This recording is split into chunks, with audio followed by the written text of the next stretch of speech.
یہ ہے ماسٹر پیس داڑھی کا بال. داڑھی کا بال ہے جس کے اوپر میں نے کلمہ طیبہ کی خطاطی کی. سوئنگ نیڈل پہ سورہ اخلاص تمام اعراب کے ساتھ وہ کیلیگراف کی. خشخاش کا دانہ جسٹ لائک پن پوائنٹ ہوتا ہے, اس پہ میں نے پاکستان کا کمپلیٹ فلیگ پرنٹ کیا. آج کی جو یوتھ ہے اس کو اس بارے میں بالکل بھی کوئی نالج نہیں ہے, جانتے ہی نہیں ہے مائکرو منیچر آرٹ کیا ہوتا ہے. جو کہا جاتا ہے ہمارا ٹیلنٹ چلا جاتا ہے, وہ جاتا نہیں ہے, وہ بے بس ہو جاتا ہے, یا تو میری طرح اپنے آپ کو مار لیتا ہے.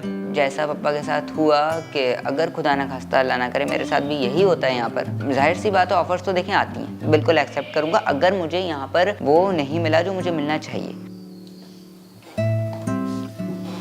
میرا نام قاسم رحیم ہے اور مائکرو منیچر آرٹ کا میں فاؤنڈر کہلاتا ہوں. یہ آرٹ مغلوں کے زمانے سے سٹارٹ ہوا تھا چاول کے دانے کی حد تک, جس پہ آئل کلر سے یا انک سے کام ہوتا تھا, اور بہت کم ہوا یہ دنیا میں. مگر میں اس فن میں جو اس فن کا موجد کہلاتا ہوں, اس کی وجہ یہ ہے کہ میں اس فن کو ایک نئی جدت کے ساتھ لے کے آیا. میں نے چاول کے دانے پہ کام کیا, مگر یہ میں نہیں چاہتا تھا کسی کی کاپی جو ہے وہ میں کروں. تو میں اس سے ہٹ کے جو چیزیں لایا وہ آج تک اللہ کا شکر ہے اس کے پیرالل کوئی نہیں آ سکا.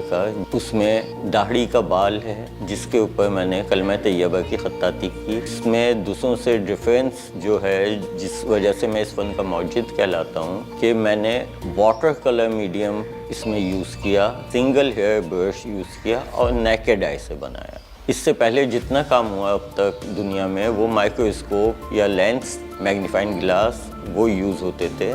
اس سے ہٹ کے تاکہ کسی کی کاپی نہ ہو میں ان چیزوں پہ آیا, اور میٹل پہ جو میں نے کام کیا جیسے ایک پیپر پن ہے اس پہ 18 کنٹریز کے فلیگز میں نے پرنٹ کیے. سوئنگ نیڈل پہ سورہ اخلاص تمام اعراب کے ساتھ وہ کیلیگراف کی. لینڈ اسکیپس بنائے چاول کے دانے پہ. خشخاش کا دانہ جسٹ لائک پن پوائنٹ ہوتا ہے, اس پہ میں نے پاکستان کا کمپلیٹ فلیگ پرنٹ کیا. اس طرح کی بہت ساری چیزیں ہیں, کلونجی کے دانے, پن ہیڈ, جو اس سے پہلے کام اب تک نہیں ہو سکا تھا, ان چیزوں پہ میں نے کام کیا. اس وقت کا جو میڈیا تھا بہت مجھے کوریج ملی, انٹرنیشنلی کوریج ملی. CNN تک نے میری لائف پہ ڈاکیومنٹری بنائی. اس کے بعد میں نے دبئی شاپنگ فیسٹیول DSF جو ہوتا ہے اس میں پاکستان کو ریپرزینٹ کیا, جس میں انڈیا سے وہ آرٹسٹ جو تھے وہ بھی آئے ہوئے تھے. اور جب میرا گلف نیوز نے, گلف ٹوڈے نے, UAE TV نے وہاں انٹرویوز جو ہے نشر و پبلش کیے, تو انڈیا والوں نے اسی دن مجھ سے, ان کے ایمبیسی کے کچھ لوگ تھے اور ایک بہت بڑے صنعت کار ہیں ایس اگروال, انہوں نے مجھ سے کانٹیکٹ کیا کہ آپ ہمارے ملک آ جائیں اور ہمارے لیے کام کیے, تو ہم جو آپ کہیں گے وہ فیسلٹیز اور ہر طرح سے آپ کو جو ہے سپورٹ دیں گے.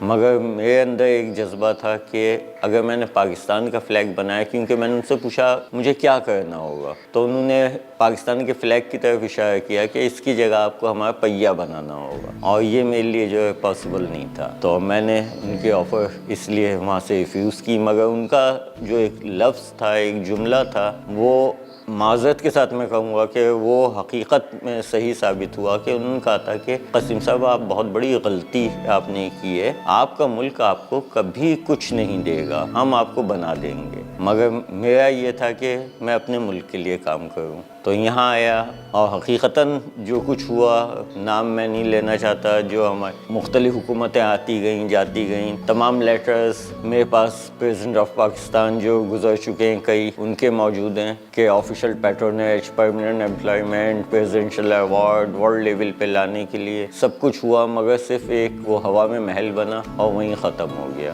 شریف صاحب نے جب ان سے ملاقات ہوئی, ان کا آئیڈیاز جو ہوئی تھی, آئیڈیاز 2000, ان کا میں آفیشیل آرٹسٹ رہا ہوں, اور انہوں نے جب مجھ سے بات کی, میرے لیے اتنے بڑے اعزاز کی یہ بات ہے کہ دنیا کا واحد میں آرٹسٹ ہوں جس کی اباؤٹ 45 کنٹریز میں ایز اے سووینئر میں بنائے ہوئے آرٹ پیس آئیڈیاز کے ذریعے پرویز مشرف صاحب نے پریزنٹ کیے ایز اے سووینئر, جس پہ سوئنگ نیڈل پہ ہیڈ آف ڈیلیگیٹ کا نام تھا, اور چاول کے دانے پہ آدھے دانے پہ پاکستان کا, آدھے دانے پہ ادر کنٹری کا فلیگ تھا. جو کہا جاتا ہے ہمارا ٹیلنٹ چلا جاتا ہے وہ جاتا نہیں ہے، وہ بے بس ہو جاتا ہے، یا تو میری طرح اپنے آپ کو مار لیتا ہے اور یہیں خاموش ہو کے بیٹھ جاتا ہے، اور عقل مند کوئی ہوتا ہے تو وہ پہلی فرصت میں باہر کی کوئی بھی آفر ملتے ہی یہاں سے موو ہو جاتا ہے۔ میں خود جانتا ہوں کہ صحیح عزت ملی، نام ملا، سب ملا، مگر خالی یہ چیزیں نہیں ہوتی ہیں، اور نیڈز بھی دنیا میں ہوتی ہیں آدمی کی۔ اس کے باوجود اب آپ کے چینل کے توسط سے میرا ایک ہی بیٹا ہے اور میں اس کو اس فیلڈ میں لے کے آنا چاہتا ہوں، کیونکہ یہ دیکھیں یہ گاڈ گفٹڈ ہے۔ اس کا دنیا میں کوئی انسٹیٹیوٹ آج تک نہیں بنا جو مائکرو منیچر آرٹ کی ٹریننگ دیتا ہو۔ یہ ایک خودآداد صلاحیت ہے جو مجھے اللہ نے عطا کی، اور وہی جو ہے میرے بیٹے میں ڈیولپمنٹ جب میں نے دیکھی تو اب میں اس کو آگے لانا چاہتا ہوں اپنے ساتھ ساتھ۔ تو دلچسپی تو میری بچپن سے تھی، اس عمر میں میں یہ نہیں کر پاتا تھا، بیچ میں میں نے کوشش کری تھی ٹرائی کرنے کا، بٹ ظاہر سی بات ہے میں چھوٹا تھا تو نہیں ہو پا رہا تھا۔ تو اب مجھے پپا نے باقاعدہ لے کے بیٹھے ہیں، تو پروفیشنلی انہوں نے سکھانا اسٹارٹ جو کیا ہے، تو ابھی میں وہاں تک پہنچا ہوں کہ پپا کے تو خیر بہت ہی بڑی چیزیں ہیں، وہ تو پھر بات ہی الگ ہو جاتی ہے، پر ابھی جیسے مین ہے رائس گرین، چاول کا دانہ، تو ابھی چاول کے دانے تک میں پہنچا ہوں، تو اس پہ ابھی مجھے پپا سکھا رہے ہیں، تو اس پہ میں نے سیکھا ہے، تو میں کچھ چیزیں بھی اسٹارٹ میں نے کی ہے۔ بہت ایسا نہیں ہے کہ میں ایک بار میں بنا لوں، بہت سارے ٹرائز بھی لینے پڑتے ہیں، چیلنجز بھی بہت سارے آ رہے ہیں، کہ مطلب اگر کوئی ایک مجھے چیز بنانی ہے تو اس کے لیے مجھے 1 سے 1.5 دن کا، 2 دن کا، 2.5 دن کا ٹائم لگ رہا ہے، اور یہ ہے کہ اگر مجھے ٹرائی بھی تقریباً 20-25 ٹرائز میری لگ رہی ہیں۔ مشکل تو بہت ہے، پر یہی ہے کہ اگر میں کوئی لینس کا سہارا لوں گا یا پھر کوئی ایسی چیز لوں گا تو اس سے جو ابو کے ٹیلنٹ کو مجھے آگے لے کے جانا ہے، جو میرا سپنا ہے، جو ان کا سپنا ہے، وہ میں پورا نہیں کر سکتا، پھر وہ ایک طریقے چیٹنگ ہو جائے گی۔ مطلب ایٹ دس ٹائم آج کی جو یوتھ ہے اس کو اس بارے میں بالکل بھی کوئی نالج نہیں ہے، مطلب جانتے ہی نہیں ہے مائکرو منیچر آرٹ کیا ہوتا ہے، منیچر آرٹ کے بارے میں نہیں جانتے بھائی کتنے ہیں۔ تو یہاں پر میرا مقصد یہ ہے انٹرویو میں آنے کا، خود کا انٹرو کرانے کا، کہ آج کل کی جو یوتھ ہے اس کے اندر اس کی اویئرنیس ہے، لوگوں کو پتہ چلے۔ جب اس کام کے بارے میں کرتا ہوں مجھے پتا ہے کہ یہ کیا چیز ہے، تو جب لوگوں کو اس کا پتہ چلے گا، قدر ہوگی، تو سمجھ آئے گا کیا آرٹ کہتے کسے ہیں۔ ظاہر سی بات ہے آفرز تو دیکھیں آتی ہیں، جب انسان کو فیم ملتا ہے، جب اپنے لوگ قدر نہیں کرتے اور جب قدر کر رہے ہیں آپ کو مل رہا ہے، تو میں بالکل ایکسیپٹ کروں گا اگر مجھے یہاں پر وہ نہیں ملا جو مجھے ملنا چاہیے۔ بغیر سپورٹ کے کچھ نہیں ہوگا۔ اگر میں گورنمنٹ سے امید رکھوں تو وہ صرف ایک خواب ہے، حقیقت اس میں کچھ بھی نہیں ہے۔ کسی پولیٹیکل پارٹی سے میرا تعلق نہیں، کوئی میرے اوپر جاگیردار وڈیروں کا کسی کا ہاتھ نہیں ہے، اس لیے جو ہے میں آپ کے سامنے ہوں۔